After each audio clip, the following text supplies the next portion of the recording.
Voilà les gars, c'était chaud.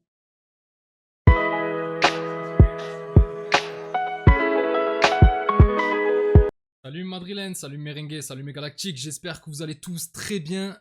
Victoire, 1-0 du Real Madrid. Alors je vais pas faire comme si c'était le match le plus compliqué qu'on allait jouer. On s'attendait à un match normalement où le Real Madrid devait être supérieur et c'est ce qui s'est passé. La Juventus sortait de, je crois, 6 matchs sans victoire, il me semble. 6 matchs sans victoire, avec en plus de ça une défaite ce week-end sur le terrain de Com. La dernière victoire, c'était quand même contre l'Inter. Ça remonte, mais ça remonte à mi-septembre. Donc, on va dire qu'on a attaqué un match contre une équipe de la Juventus qui n'était pas à son prime.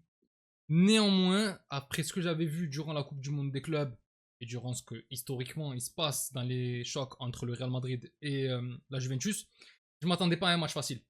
Et ce soir, mine de rien, on a eu un peu tout ça. Ça veut dire qu'on a eu une Juventus qui avait un petit peu qui avait vraiment de la peine à faire du jeu, en fait, à produire quelque chose.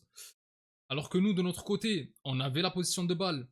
Mais bon, comme d'habitude, arrivé devant la surface, ça n'avait plus d'idée, il n'y avait plus de mouvement. Et on se retrouvait face au bloc bas de la Juventus de Turin. Même si, de manière plus générale, les contres, je trouve que sur ce match, les actions les plus dangereuses étaient les contres de la Juve. On s'en sort tellement bien.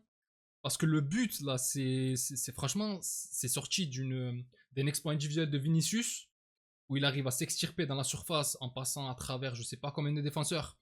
Et malheureusement, il n'a pas de chance, sa frappe tape le poteau, ça revient sur Bellingham. Ça, par contre, c'est un truc qui m'avait manqué. Cet aspect de Bellingham en mode un peu crève la dalle, quoi, qui est là vraiment pour mettre des tapines et tout. Et là, sur cette action-là, il est là pour mettre le pied, parce que le ballon tape sur le poteau et revient dans les pieds de Bellingham, qui s'était projeté et qui va finir par mettre le but au fond des filets. Donc, du coup, 1-0, avec un match compliqué, mais sur l'ensemble assez maîtrisé au niveau de la position de balle. Même si, encore une fois, il y a eu des contres.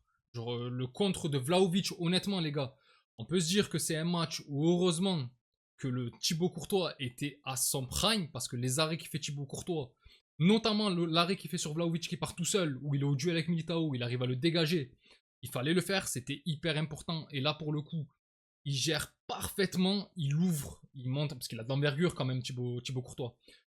Bon, Militao aussi joue bien le coup, parce que même s'il n'arrive pas à tenir face à Vlahovic, il le force un petit peu à s'excentrer. Une fois excentré, Vlahovic va pour essayer de croiser sa frappe. Il y a Thibaut Courtois qui sort très vite sur lui, qui étend ses bras, ses jambes, etc. Le ballon est dévié par le pied. Et bon, heureusement, parce que sinon, je pense que le 1-0 à ce moment-là, vu les actions qu'on avait et vu comment ils arrivaient plus ou moins à défendre, ça aurait été compliqué. Et d'ailleurs, les gars, Di Gregorio et Kaloulou, côté Juventus, mais c'est quoi ces joueurs, les gars? Le match de Kaloulou, il est incroyable. Jusqu'à l'exploit de Vinicius, il a bouffé, mais franchement, il a bouffé tout le côté. C'était à lui, il faisait ce qu'il voulait sur son côté. Et Di Gregorio, on l'avait déjà vu pendant la Coupe du Monde des clubs. Et là, ce soir, il a encore fait des arrêts de dingue. La double parade qu'il fait sur la frappe de Mbappé, suivie de la frappe de Brahim Diaz. À chaque fois, il s'étend comme il faut. Il est très fort, que ce soit sur les sorties aériennes, en tout cas, mais sur sa ligne, c'est incroyable. Franchement, aujourd'hui, il y avait du répondant en face de Courtois. Et là, ce qui s'est passé, c'est qu'on avait Mbappé qui a eu quelques occasions qui auraient dû finir au fond, et pourtant elles étaient cadrées, etc. etc. Mais Di Gregorio, il a fait un match de dingue. Après, sur l'ensemble de la rencontre, je m'attendais un petit peu plus de danger de la part de Yildiz, etc. côté Juventus. Heureusement, ça s'est pas passé comme ça. Je m'attendais à plus de Cambiaso, parce que moi je le trouve très intéressant sur le latéral gauche. Je le voulais même au Real Madrid à une période. Franchement, je m'attendais vraiment plus ou moins au match qui s'est passé, mais avec un peu plus d'adversité, encore une fois. En fait, ça a été l'inverse du match face à Getafe. Getafe, là où je m'imaginais qu'on allait leur rouler dessus, avec beaucoup de complications, bien sûr, parce que ça le jeu, défense ultra basse, bloc ultra bas, faute, comme j'ai dit, faute d'anti-jeu, etc. Je m'attendais à un match plutôt fermé. Et là, pour le coup, Retafe, on les a vus beaucoup plus proposés que ce que je croyais. Et là, face à la Juventus, où je pensais qu'ils allaient vraiment mettre leur jeu en place, là, j'ai trouvé qu'ils étaient beaucoup plus en défense et ils attendaient pour pouvoir avoir une transition rapide, ce qui a failli fonctionner, hein, on va pas leur enlever ça quand même. Et heureusement qu'on avait un Courtois qui était attentif et parfois 2-3 défenseurs qui faisaient de bons retours. Je pense à Asensio au bout d'un moment qui arrive à stopper une passe qui allait directement sur Vlahovic, où il coupe parfaitement la balle. Enfin, la trajectoire, franchement, c'était parfait. C'était très bien. Maintenant, sur l'ensemble du match, j'ai beaucoup aimé Arda Güler. Il a fait une première période où il a joué un peu plus bas, où il est revenu défendre, où il a récupéré des ballons. Il a proposé lui aussi, il a essayé de trouver des passes, il a essayé de... Et franchement, c'était pas mal du tout. Même si la plupart des choses tentées, que ce soit par lui ou par la plupart des joueurs, ont été contrées par la défense de la Juventus, qui était quand même assez bien en place. Sinon, sur l'ensemble de la rencontre, les gars, ben, j'ai pas été rassuré. Je peux pas dire que j'ai été rassuré, en fait. Je peux pas dire que j'ai été rassuré. Liverpool, qui à côté de ça, a mis, je crois, 5-1 à Francfort, qui était, elle, dans une très mauvaise passe, qui est pas très bien, que ce soit en championnat ou en Ligue des Champions, qui a un peu plus de complications, qui a perdu contre Galatasaray, et qui a du mal hein, avec le gros mercato pourtant qu'ils ont fait, avec l'arrivée de Ferran Wirtz, etc. Isaac, je m'attendais vraiment à ce qu'il roule encore une fois sur la Liga, sur la PL. Et au final, je trouve que Liverpool a mis un peu de temps à se mettre en place, mais si on se tape les matchs, on s'est tapé depuis le début de saison avec ce Real Madrid là, je suis pas rassuré. Je suis pas rassuré. Déjà là, on va voir ce que ça va donner contre le Barça ce week-end, où encore une fois, eux hier, ils ont roulé sur leur match là contre l'Olympiakos, mais il fallait attendre, c'était à domicile. L'Olympiakos, c'est pas non plus incroyable, etc., etc. Mais néanmoins, ça reste une équipe qui a beaucoup de difficultés. On va pas se leurrer, on va pas croire on va faire comme les supporters du Barça où quand ils enchaînent 2 victoires, ils pensent que c'est l'équipe la plus forte du monde. Non, c'est pas le cas. À l'heure actuelle, le Barça est prenable, mais nous aussi on est prenable. En fait, c'est ça le problème. C'est que nous, même si on gagne les matchs, on a perdu que face à l'Atlético et encore, voir la gueule de la défaite, on s'est pris une belle rouste. Entre l'OM, c'était difficile, mais on a gagné. Sinon, tout le reste, c'était des victoires. C'était des victoires compliquées, certes, très compliquées même parfois, comme aujourd'hui, comme ce week-end, etc. Mais c'est des victoires. Donc là, contre le Barça, je vais pas vous mentir, ça me rassure pas des masses. Ça me rassure pas des masses. Je pense que eux, bizarrement, même si ça va pas trop, même s'ils sont second en Liga, même s'ils ont eu des revers, même si ça allait pas trop, mais vraiment, genre, je pense qu'avec le match d'hier et avec le match que nous on a produit aujourd'hui, ils vont être un peu plus confiants que ce qu'ils auraient dû être.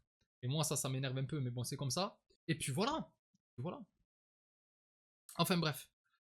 Sinon, comme j'ai dit, très bon match de Arda Güler. J'ai beaucoup aimé le match d'Arda Güler. Très bon match de Thibaut Courtois. Défensivement, Carreras, qui a quand même été pas trop mal aussi, qui a récupéré des ballons, qui a eu un peu de difficulté face à Kalulu, comme j'ai dit, qui faisait un petit peu ce qu'il voulait. Mais sur l'ensemble, ça va. Il a quand même essayé de participer. Mais comme d'habitude, ça bouge pas assez. Il n'y a pas assez de mouvement. Vinicius, jusqu'à son but, je trouvais qu'on le voyait pas assez. Bellingham, on le voyait aussi par période. En fait, le problème, c'est que ce Real Madrid, j'ai l'impression qu'il ronronne. J'ai l'impression qu'il prend aucun match en mode il faut qu'on y aille à fond. On est à fond sur aucun match. Ça, c'est pas normal. Ça, c'est pas normal du tout. On est à fond sur aucun match. J'arrive pas à comprendre pourquoi. Et comme j'avais dit, moi ce qui m'énerve, c'est contre le Barça, c'est souvent le cas. C'est-à-dire que le Barça va jouer le Classico, c'est un Classico, on doit le gagner. Et nous, de notre côté, mais on le joue, c'est un match comme un autre. Alors, mentalement, c'est bien de se dire que nous, on voit plus loin que simplement le Classico. Mais ça reste un Classico, les gars. Faut le gagner. Faut le gagner et en plus, ou du moins ne pas perdre. Parce qu'en plus de ça, ça te permettrait de consolider ta première place en Liga. Et franchement, vu les matchs qui vont arriver par la suite, parce que là, on s'est tapé quand même des matchs faciles, je trouve, hein, jusqu'à maintenant. Là, on va enchaîner Liverpool, les Barça, etc. Euh, ça serait pas du luxe de rester premier quand même un petit peu là. Encore un peu. Franchement, ça serait très très bien. Même si c'est grâce à un match nul.